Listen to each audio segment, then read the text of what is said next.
അതവർക്ക് സാധ്യമാകുന്ന എല്ലാ മാർഗത്തിലും അവർ മുന്നോട്ട് പോകും. ലാ യഖാഫുന ലൗമത ലായിം, ഒരു ആക്ഷേപകന്റെ ആക്ഷേപത്തെയും അവർ ഭയപ്പെടുന്നില്ല. അവർക്കത് പ്രശ്നമല്ല. അങ്ങനെയുള്ള ഒരു ആക്ഷേപങ്ങളും അവരുടെ മുമ്പിൽ പ്രതിസന്ധിയായി നിലനിൽക്കില്ല. തട്ടിമാറ്റി തകർത്തുമാറ്റി ഈ ആദർശ പ്രബോധകർ മുന്നോട്ട് പോകും. പക്ഷേ അതിനെല്ലാവർക്കും കഴിയില്ല. അല്ലാഹ് പറഞ്ഞു, സാലിക ഫദ്ലുല്ലാഹ്, അത് അല്ലാഹുവിന്റെ ഔദാര്യമാണ്.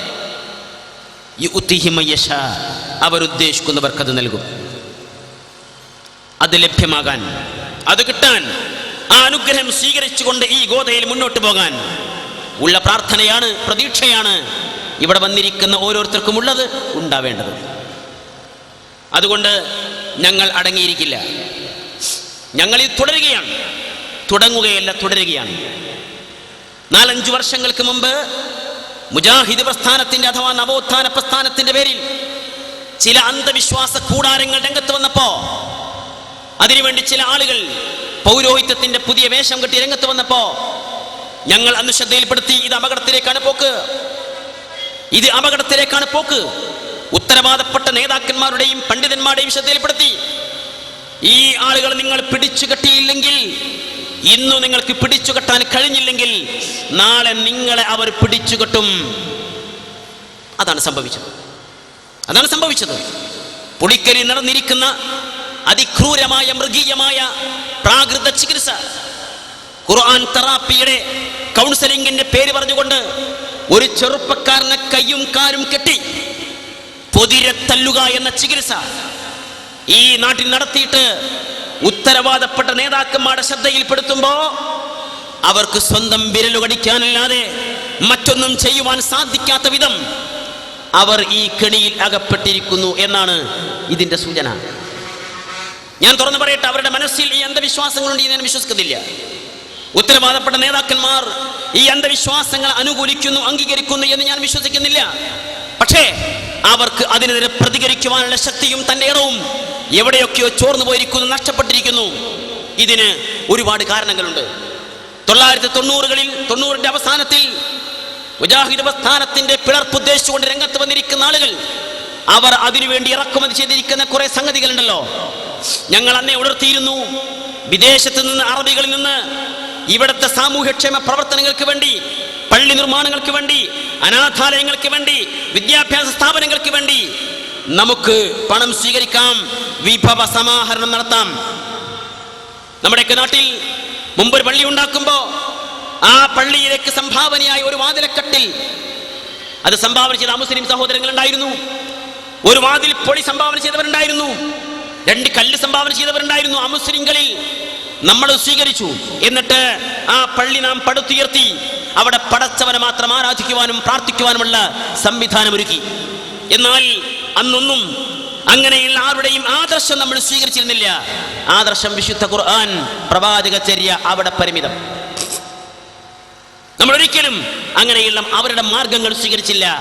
അവരുടെ വിഭവങ്ങൾ സ്വീകരിച്ചപ്പോൾ മുജാഹിദ് പ്രസ്ഥാനത്തിന് മുമ്പ് കാലത്ത് വിദേശങ്ങളിൽ നിന്ന് പല സഹായങ്ങളും ചെയ്തു തന്ന ചില സുഹൃത്തുക്കൾ ഈ പ്രസ്ഥാനത്തിന്റെ ആദർശങ്ങളിലും അജണ്ടകളിലും കൈവെക്കാൻ ശ്രമിച്ചപ്പോ മർഹൂം KP മുഹമ്മദ് മൗലവിയും ഡോക്ടർ ഉസ്മാൻ സാഹിബും ഒക്കെ ഇടപെട്ട് അവർക്ക് നൽകിയിരിക്കുന്ന മറുപടി നാം വിസ്മരിക്കാതിരിക്കുക.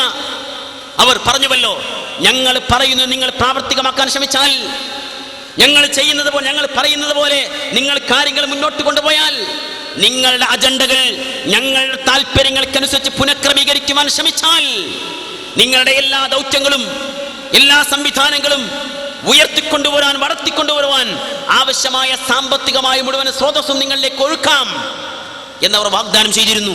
ഇല്ലെങ്കിൽ അവയെല്ലാം തടഞ്ഞു വെക്കുമെന്ന് ഭീഷണിപ്പെടുത്തിയിരുന്നു. പക്ഷേ പ്രകോപനങ്ങളുടെ മുമ്പിൽ പകച്ചു നിൽക്കാതെ മർഹൂം KP മുഹമ്മദ് മൗലവിയും അതുപോലെ ഡോക്ടർ ഉസ്മാൻ സാഹിബും ഒക്കെ അവരോട് പ്രതികരിച്ചു. സുഹൃത്തുക്കളെ, നിങ്ങൾ വിദേശികളാണ്. നിങ്ങളുടെ നാട്ടിൽ നിങ്ങളുടെ കാൽച്ചുവട്ടിൽ എന്നോ ഉണ്ടായിരുന്ന എണ്ണ നിങ്ങൾ കണ്ടെത്തിയെടുത്ത കാലത്താണ്. അത് കണ്ടെത്തിയപ്പോൾ നിങ്ങൾക്ക് സമൃദ്ധി ഉണ്ടായി, സൗകര്യമുണ്ടായി, സമ്പത്തുണ്ടായി, അതിൻ്റെ കൂടെ ഇത്തിരി അഹങ്കാരവും ഉണ്ടായി.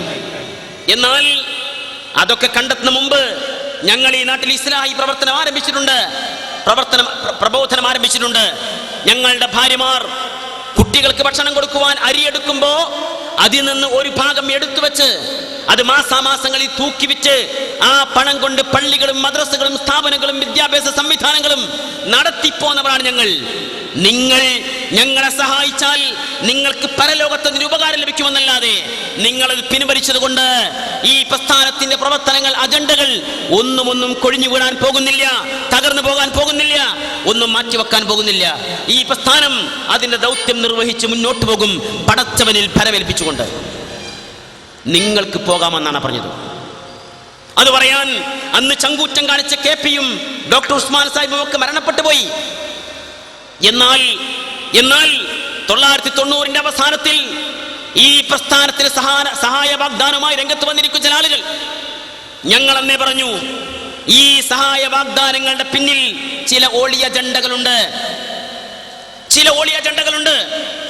അന്ധവിശ്വാസങ്ങൾക്ക് സലഫിസത്തിന്റെ പേര് കൊടുത്ത്, അന്ധവിശ്വാസങ്ങൾക്ക് ഹദീസുകളുടെ പേര് കൊടുത്ത്, അന്ധവിശ്വാസങ്ങൾക്ക് ഖുർആനിന്റെ പേര് കൊടുത്ത്, അന്ധവിശ്വാസങ്ങൾക്ക് പണ്ഡിത പാരമ്പര്യത്തിന്റെ പേര് കൊടുത്ത്, അന്ധവിശ്വാസങ്ങൾക്ക് മൻഹജുകളുടെ പേര് കൊടുത്ത് ഈ പ്രസ്ഥാനത്തിനകത്തേക്ക് അത് കൊണ്ടുവരുവാനുള്ള ഗൂഢമായ ശ്രമം ഈ നാട്ടിൽ നടന്നുകൊണ്ടിരിക്കുന്നു എന്ന് ഉത്തരവാദപ്പെട്ട പണ്ഡിതന്മാർ, അതിലേറെ ഉത്തരവാദപ്പെട്ടവരുടെ ശ്രദ്ധയിൽപ്പെടുത്തിയിരുന്നു.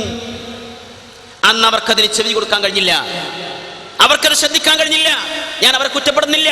പക്ഷേ അതിന്റെ അനന്തരാവകാശികൾ, ഇന്നത്തെ തലമുറ, ഇന്നത്തെ പുതിയ സമൂഹം, അവർ ആ ദൗത്യം വെച്ചെടുത്തിരിക്കുന്നു. ഏത് ദൗത്യം? തല്ലി ഓടിക്കപ്പെട്ട സകലമാന അന്ധകാരങ്ങളെയും അന്ധവിശ്വാസങ്ങളെയും ഈ പ്രസ്ഥാനത്തിന്റെ അഡ്രസ്സിലേക്ക് കൊണ്ടുവരിക എന്ന ദൗത്യം. ഞങ്ങൾ അവർക്ക് പേരിട്ടു നവയാഥാസ്ഥികരെന്ന്. ആ പേര് അന്വർത്ഥമാണ് എന്ന് അപ്പുറത്തിരിക്കും ചില നേതാക്കന്മാർ വരെ ചിലപ്പോഴൊക്കെ സ്വകാര്യമായി പറഞ്ഞു. ആ പേരന്വർത്ഥമാണ് പ്രവർത്തനങ്ങളും. ഈ നവയാഥാസ്ഥികർ അവർ തുടക്കം കുറിച്ചത് മുജാഹിദ് പ്രസ്ഥാനം വളർത്തിക്കൊണ്ടുവന്നിരിക്കുന്ന ഏകദൈവ ആരാധനയുടെ കടക്കൽ കത്തിവെച്ചുകൊണ്ട് തന്നെയാണ്. തൗഹീദിന്റെ കടക്കൽ കത്തിവെച്ചു. തൗഹീദി പ്രബോധന രംഗം കലുഷമാക്കി, അന്ധവിശ്വാസികളിലേക്ക് കുട്ടിക്കലർത്തി. മുജാഹിദ് പ്രസ്ഥാനത്തിന്റെ പുളിക്കലിന്റെ തൊട്ടടുത്ത പ്രദേശമാണ് കൊട്ടപ്പുറം. അവിടം വരെ നടന്നിരിക്കുന്ന യാഥാസ്ഥിക വിഭാഗവുമായി നടന്നിരിക്കുന്ന ഒരൊറ്റ സംവാദങ്ങളിലും ആദർശപരമായി മുജാഹിദുകൾക്ക് മുട്ടുകുത്തേണ്ടി വന്നിട്ടില്ല. കല്ലെറിഞ്ഞപ്പോൾ, കൂക്കി വിളിച്ചപ്പോൾ, സ്റ്റേജ് കയ്യേറിയപ്പോൾ, ഒരുപാട് പ്രശ്നങ്ങൾ ഉണ്ടാക്കിയപ്പോൾ ഒക്കെ ചില പരിപാടികൾ മുടങ്ങിപ്പോയിട്ടുണ്ടെങ്കിലും ആദർശപരമായി തെളിവുകളുടെ പിൻബലത്തിൽ ആ സന്ദർഭങ്ങളിലെല്ലാം പിടിച്ചു നിൽക്കുവാൻ, തടുത്തു നിർത്തുവാൻ ഈ പ്രസ്ഥാനത്തിന് സാധിച്ചിട്ടുണ്ട്. കൊട്ടപ്പുറം സംവാദം നടക്കുന്ന കാലത്ത് കൊട്ടപ്പുറത്ത് മുജാഹിദുകൾക്കുള്ളത് ഒരു ഓലഷെഡ് മാത്രമാണ്. അവിടെ ഇന്ന് മനോഹരമായ പള്ളിയുണ്ടായി, നിറയെ ആളുകളുണ്ടായി, ഈ പ്രസ്ഥാനത്തിന്റെ ആദർശം സ്വീകരിച്ചവരുണ്ടായി. അടിസ്ഥാനം എന്താ? ആ സംവാദത്തിലും എന്തൊക്കെ അടിപിടിയും പ്രശ്നങ്ങളും ഉണ്ടായപ്പോഴും ആദർശ രംഗത്ത് മുട്ടുമടക്കാതെ ഉറച്ചു നിൽക്കുവാൻ സാധിച്ചു എന്നതാണ്. പക്ഷെ ഇന്നത്തെ അവസ്ഥയോ മുജാഹിദ് പ്രസ്ഥാനത്തിന്റെ പേര് പറഞ്ഞ് രംഗത്തിറങ്ങിയിരിക്കുന്ന ചില ആളുകൾ എവിടെയൊക്കെ ചെന്ന് ചാടുന്നുവോ അവിടെയെല്ലാം കരകയറാൻ കഴിയാതെ യാഥാസ്ഥിക വിഭാഗത്തിന്റെ വാദഗതികൾക്ക് മുമ്പിൽ മുട്ടുമടക്കി, പഞ്ചപുച്ഛവും മടക്കി ഓച്ചാനിച്ച് നിൽക്കുന്ന കാഴ്ചയാണ് നമുക്ക് നാട് നീളെ കണ്ടുകൊണ്ടിരിക്കുന്നത്. എന്താ സംഭവിച്ചത്? എന്താണ് പറ്റിയത്? ഈ പുളിക്കലിൽ വരെ ഈ കഴിഞ്ഞ 6 മാസം മുമ്പ് കുറെ ഖണ്ഡന പ്രസംഗങ്ങൾ നടന്നല്ലോ. കുറെ ഖണ്ഡന പ്രസംഗങ്ങൾ ഗ്രൂപ്പിസത്തിലേക്ക് കയറിയതിന്റെ ഓശാരമായി, അതിന്റെ ഉപകാര സ്മരണയായി പ്രസ്ഥാനത്തിന്റെ ഉത്തരവാദപ്പെട്ട കേന്ദ്രങ്ങളിൽ ജോലി സമ്പാദിച്ച് രംഗത്ത് വന്നിരിക്കുന്ന ഒരു സുഹൃത്ത് ഇവിടെ കുറെ കാര്യങ്ങൾ സംസാരിച്ചുവല്ലോ. ഞാൻ അതിൽ പലതും വീക്ഷിച്ചിരുന്നു. എനിക്കറിയാം, മുജാഹിദ് പ്രസ്ഥാനം മുമ്പേ പറഞ്ഞു പോരുന്ന ആദർശങ്ങളുമായി ബന്ധപ്പെട്ട് ഒരു ചോദ്യം സുന്നി ഭാഗത്ത് വന്നാൽ പ്രതികരിക്കുവാൻ ഒരു പ്രയാസവുമില്ല, ഒരു മടിയുമില്ല, ഒരു ബുദ്ധിമുട്ടുമില്ല, ഒരു കല്ല് കടിയുമില്ല.